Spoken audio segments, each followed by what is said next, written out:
Boop, boop, boop. We are live. We are live on all platforms. Listen up, guys. I think that you might appreciate tonight's discussion.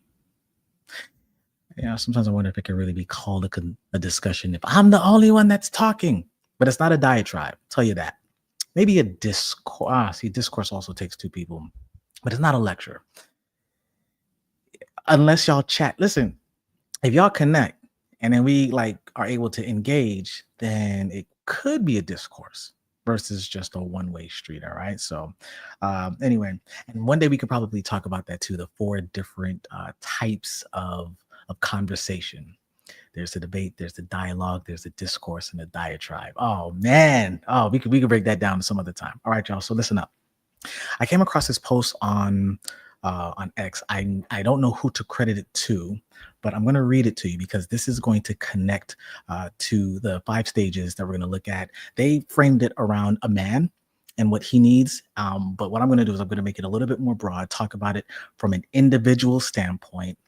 So it's going to be gender neutral, male and female. And then we're going to connect it to, once again, this year, at least this quarter, we're hitting on C-suite, C-level stuff. All right, y'all. So I'm gonna read this for you because y'all, I think y'all might appreciate this. All right, so give me 1 second here. Okay, so they talked about the 5 stages of a man's life, and you've probably seen this or heard this. And so it talks about the man as a baby who cries for attention and love, the man as a youth who yearns for attention and love, then man as a male. I guess this is like them understanding now, as they're becoming I guess a young adult in a sense. They act out for attention and love. Then a grown man gives attention and love, but based on what he has received. So this love and attention, it's conditional. So if he doesn't really get much, he's not really given much. And then the final stage, if he gets there, is the mature man, where he is attention and love. Whoosh. So he's going to give it whether he receives it or not. All right. Now, this was interesting. I ran this through generative AI because I was like, listen, I'm not going to compute. I know that their connections are already there. So I ran this through ChatGPT just to connect. What does this look like for businesses? Because I'm already thinking, if you talk about the baby stage that's looking for attention and love, I was like, oh, that's a startup. And then a mature stage. So I already know the frame, like the parallels are already there. I'm not wasting the time trying to come up with that stuff. I was like, yo, let's just see what's already in existence and how we can parallel these things. So I'm gonna read those to you because I think that the connections are crazy. And then we're gonna look at it from the life cycle of a C-level executive. All right. So instead of this just being about men, though, this is people in general. As a child, as a baby, the only way that you can receive or really I guess fight for the attention of other people is by crying. That's the only language that you know, right? All the way down through when you get to the mature individual who now understands I'm willing to give, regardless of if I've ever had the opportunity or the experience of receiving. I'm going to be the center of love and attention. Can you imagine what that looks like from a C-suite level, y'all? Ooh, okay. So that's the basis. All right. So we got the 5 stages: crying, yearning, acting out, giving conditionally, and then being when it comes to love and attention. All right. No longer for a man. We're now looking at it from an individual, more inclusive. So both for men and women. Okay. Now, let's dive into this. I'm not going to hold y'all. I'm probably going to stay on Twitch a little bit longer, so I'll end some of the other streams. So if y'all want to catch me on there, y'all can do that. But here's the first part. So as a baby who cries for attention and love, the business parallel is, like I mentioned before, the startup stage. And at this stage, the business is just getting off the ground. And so like a baby crying for attention, the startup has an urgent need for resources such as funding, talent, market validation. And so it, quote unquote, cries out through pitches, through marketing. Some of y'all feel me on this. Through marketing, networking, and seeking support and recognition. That's when you're at the baby stage. So we're now looking at the 5 stages now of a business's life cycle. And then you go from baby to youth. And remember, in this case, the parallels, that love and attention. Well, now we're looking at it from what does love and attention look like through a business lens. In this case, it was fun. Funding is a lot of love right there. If investors give you funding, you know they love you, right? But there are other things too, like talent, market validation. All right, because that's the attention part, right? The market. Youth is the next stage. As a youth, you are yearning for attention and love. I guess you're becoming more aware of what you need. You aren't really aware of it as a baby, right? You just intuitively, you need milk, you need nutrients, nourishment. But when you're older, you get just a little bit older. You remember yesterday I talked about Mowgli, the spinoff on not the spinoff, but it was a different version of the Jungle Book, Disney's Jungle Book, and where he as a boy he realized he's like, I'm not a man, because they used to call him the man cub. He's like, I'm not a man, but I'm not a wolf. So he understood he was somewhere in between, right? He's becoming more, if I can say the word sentient, it seems like.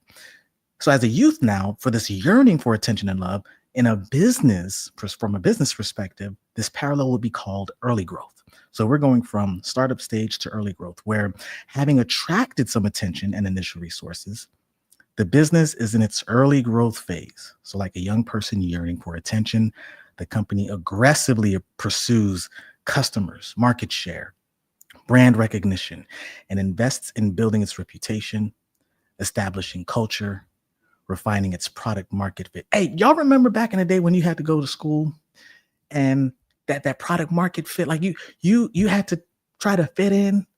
Listen, I'm from Miami, so those of y'all know that some of the schools in Dade County, you had to be. There's a line from Lil Wayne's song called I think it's Uproar. It's by Swiss Beats, and there's this one line where he says, "You're a roughneck, but I'm a cutthroat."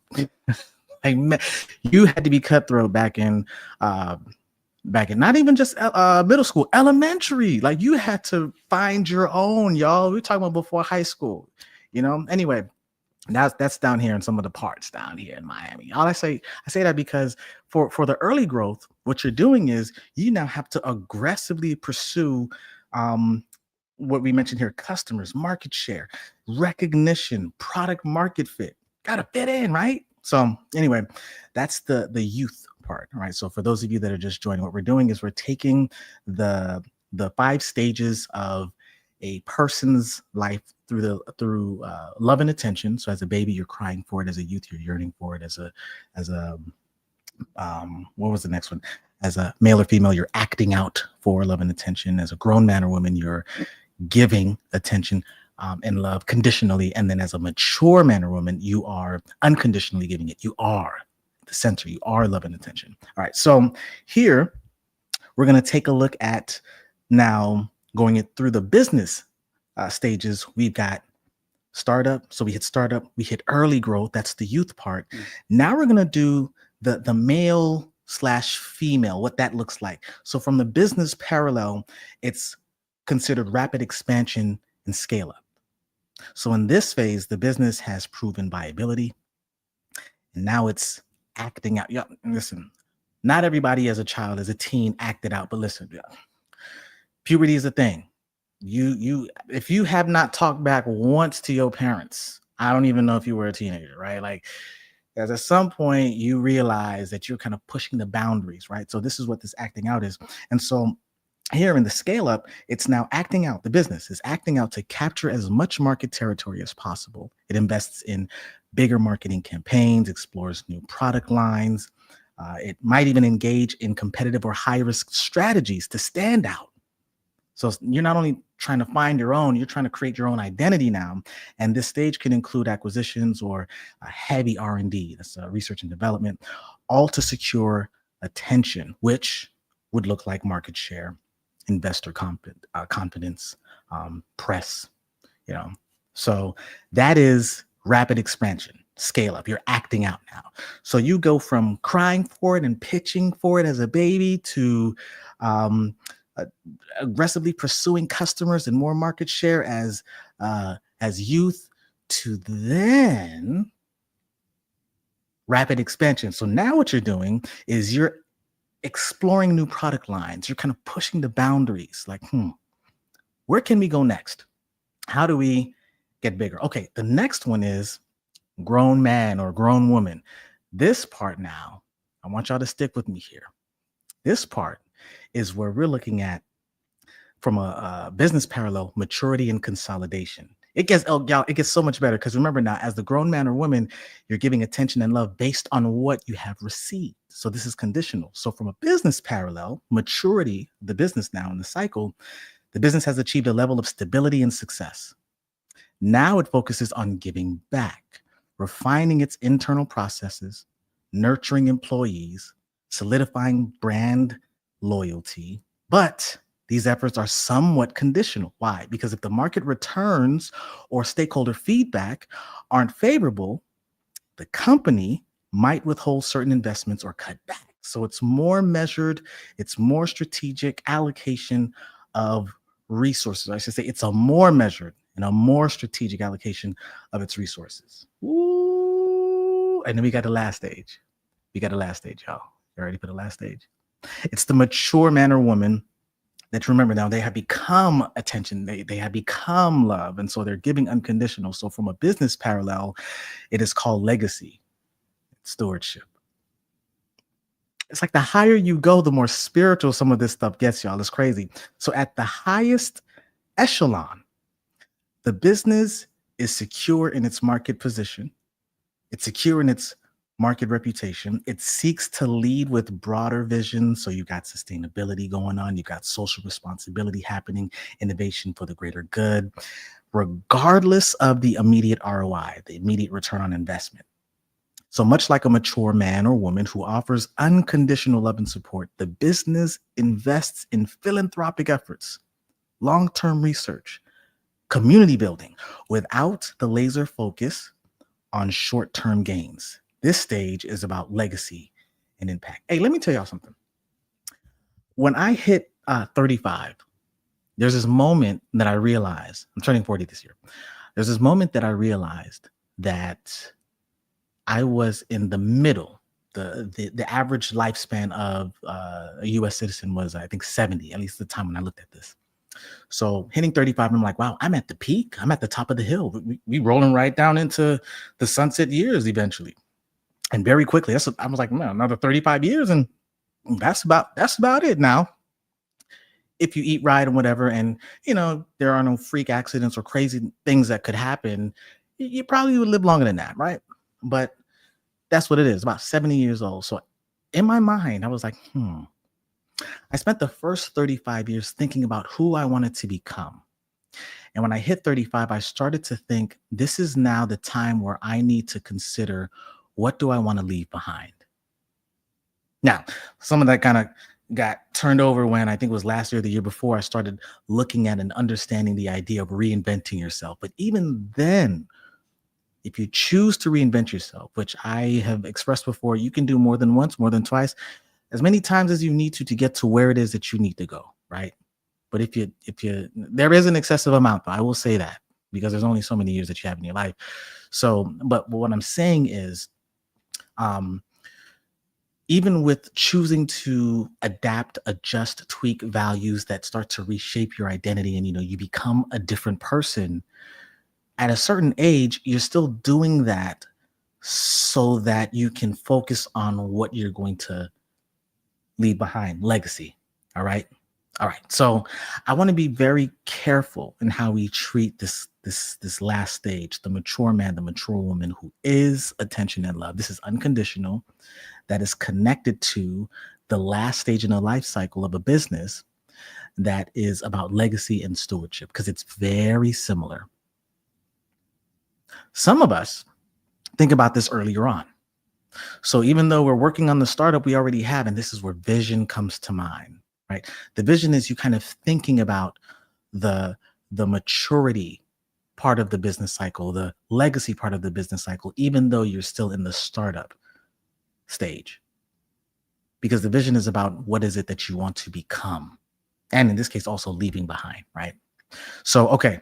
So that's it for paralleling you as an individual and what that looks like as a business. I have a hunch. I've been saying this. I have a hunch, y'all. The hunch is how people show up in the C-suite is how people or it can be parallel to the ordinary person, the regular person that is doing regular tasks at home.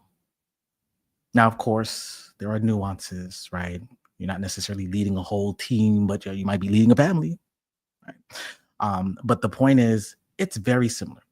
So I guess I'm looking to kind of break down, maybe not break down walls, but through enough storytelling. We're gonna have, I told you this, we're gonna have some C-level people here, and to kind of level the playing field for you to realize, because some of you might, it might be time for you to get to that point and you're just like, wow, I don't know if I could ever reach that let's say pinnacle, or that level, or I don't know if I'd ever be able to make such decisions like that. And I'm willing to bet that you've already been doing so.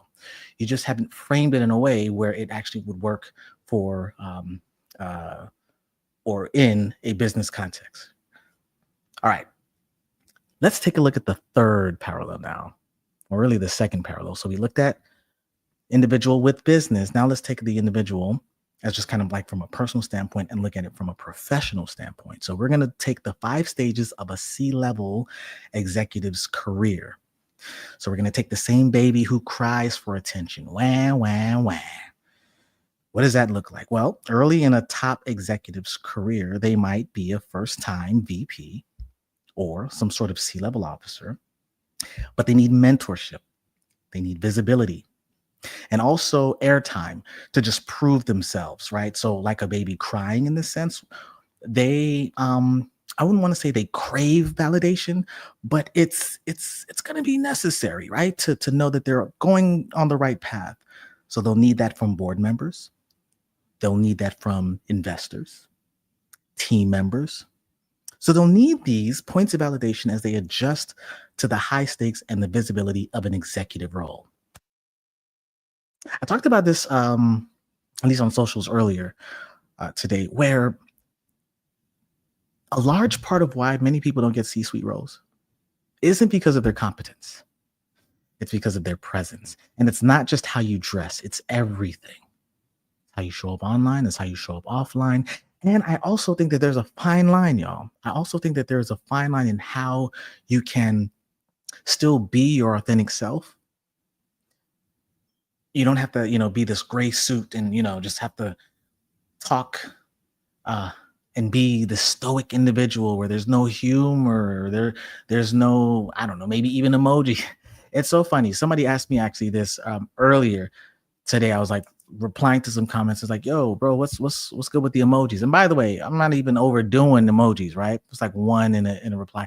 And I said, you know what? I'm beginning to realize, as a matter of fact, I will read to you the response that I gave, because this is what I said.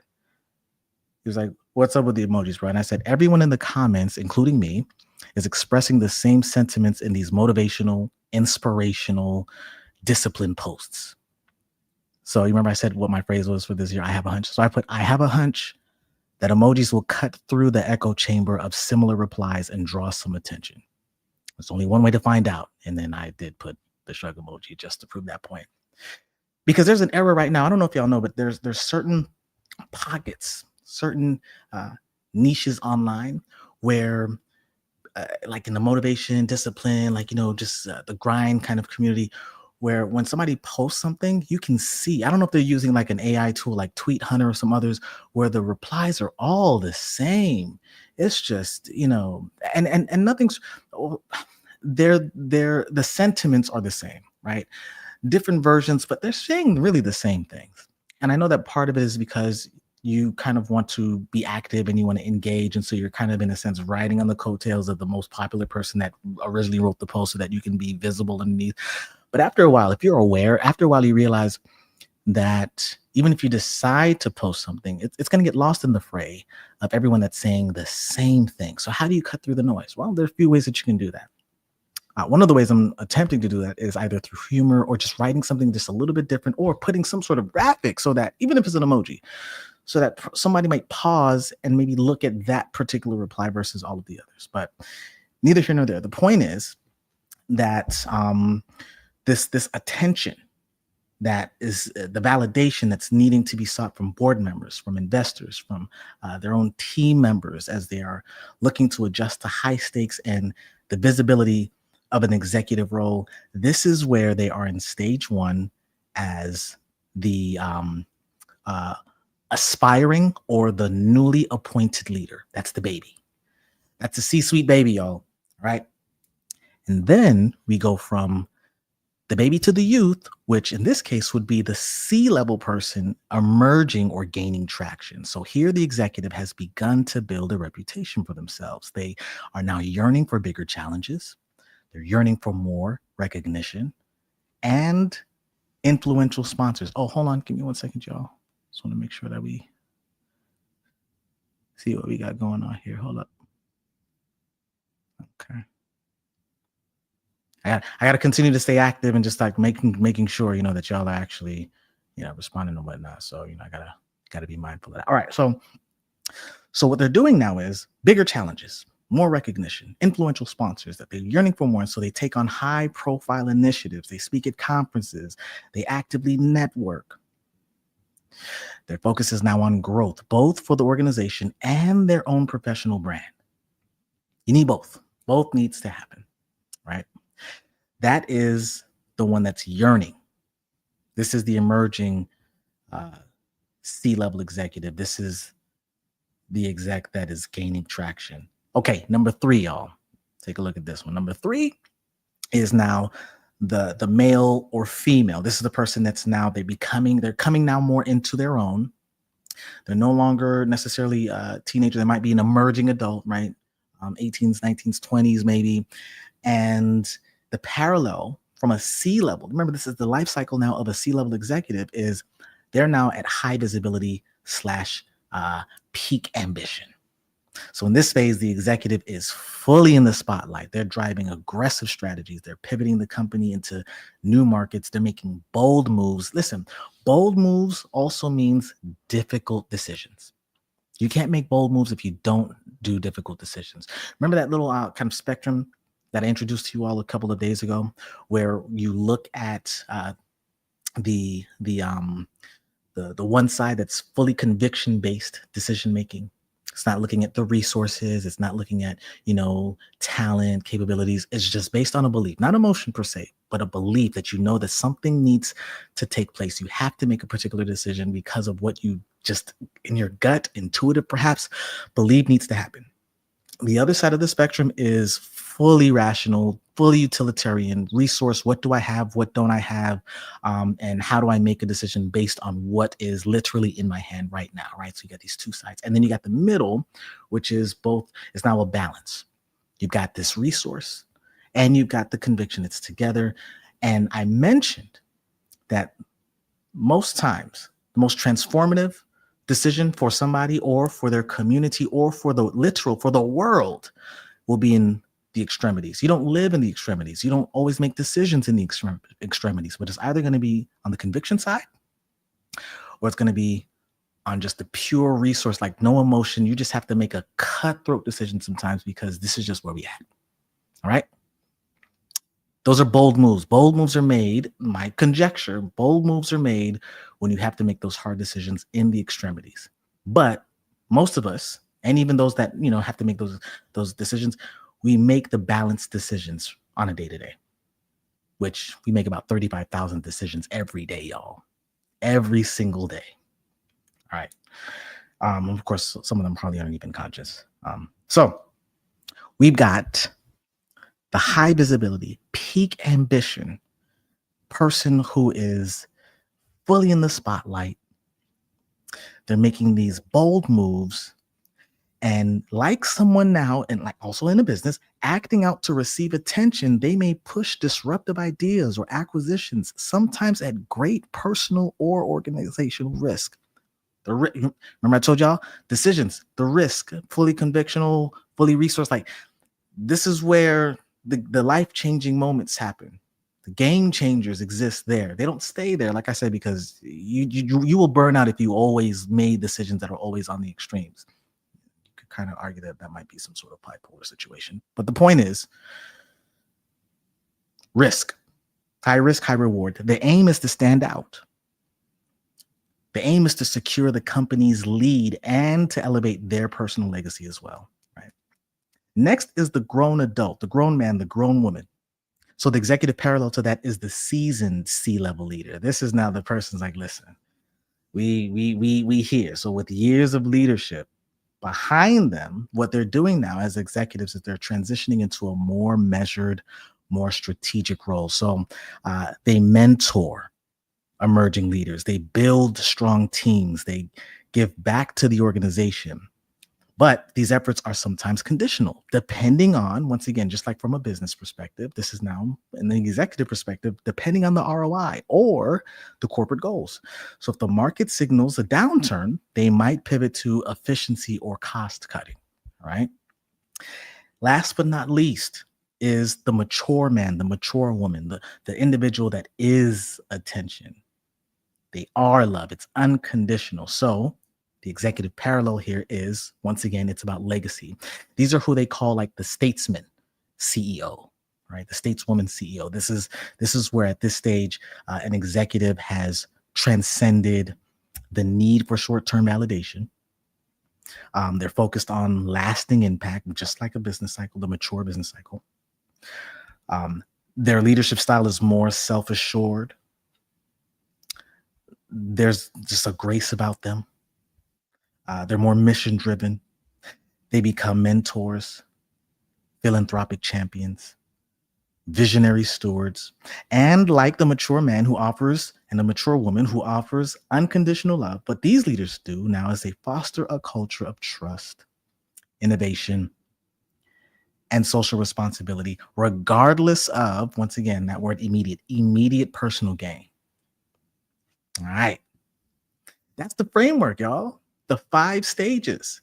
You could probably take that this year and you could just run with that for this year. Like, where am I? What stage am I in?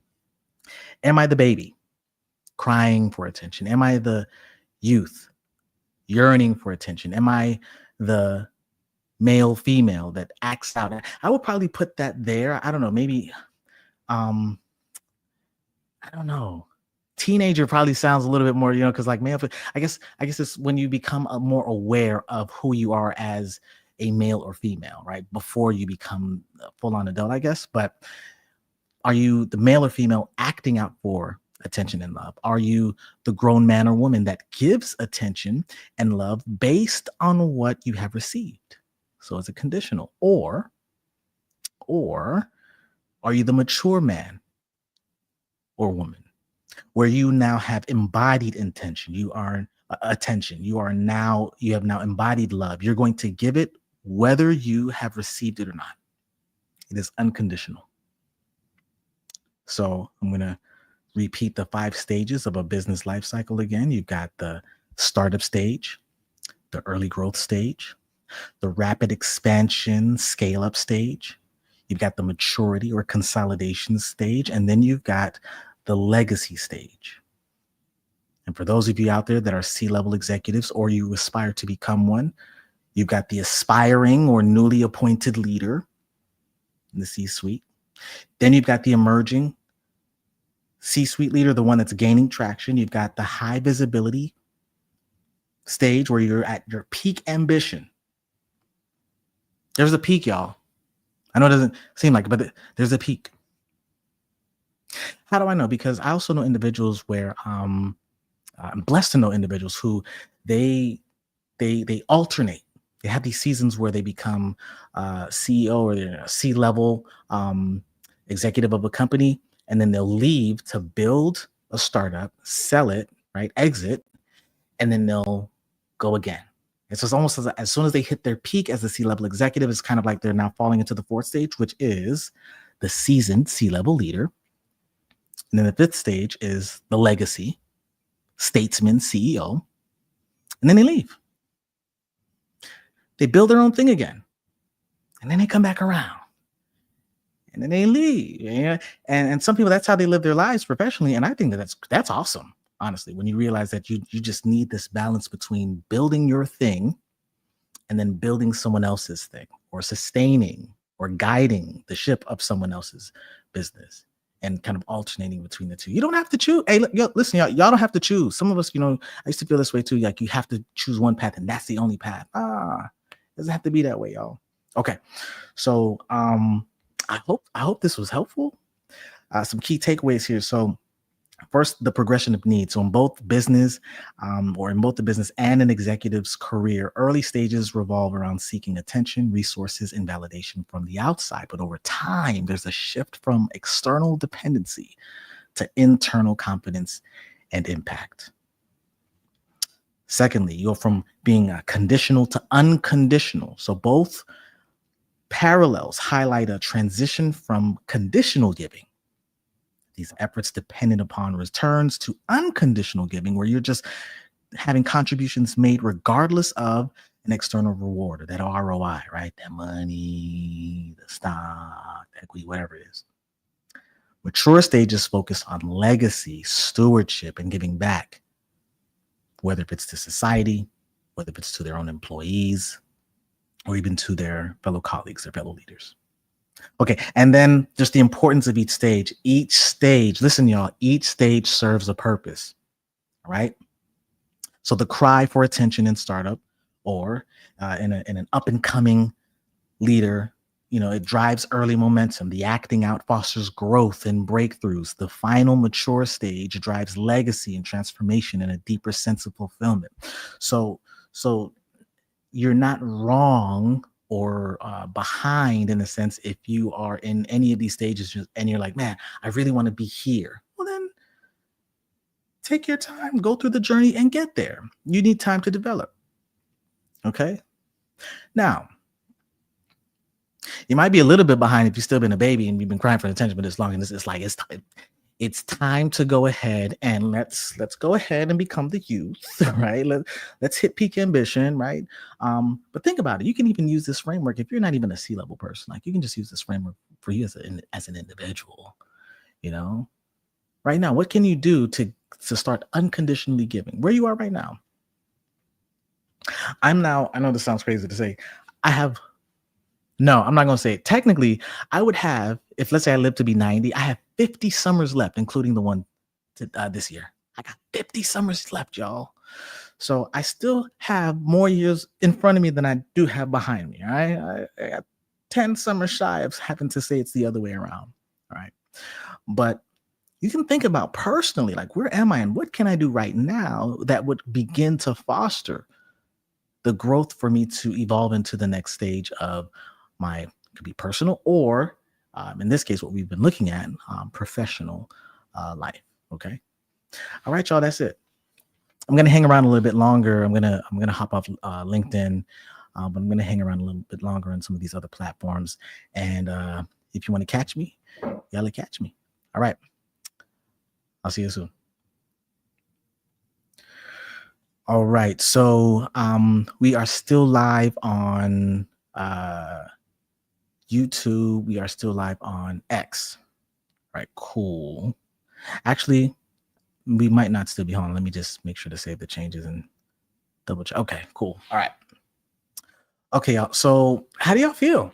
How do you feel about this? How do you feel about the changes, and maybe where you are and what stage you're in? Do some of you feel like you're in the baby stage, like you're still crying for attention, still vying for attention? Anybody feel that way? Let me know if that's what you think. Let's see here. I'm also going to start I'm also going to familiarize myself a little bit more with Twitch as well. So give me 1 second. Because I think, we're going to hop off YouTube too. We're going to hop off YouTube. And then I think X is fine to kind of keep this running. I'm just testing out whether, what works where. I don't think the long extended lives will work on LinkedIn as much. I mean, maybe it does, who knows? But the only way to do this is to test it out. So I'm going to go ahead, and YouTube fam, y'all have an awesome weekend. I will see y'all most likely tomorrow. We're going to do this again. So I'm going to go ahead and hop off on YouTube.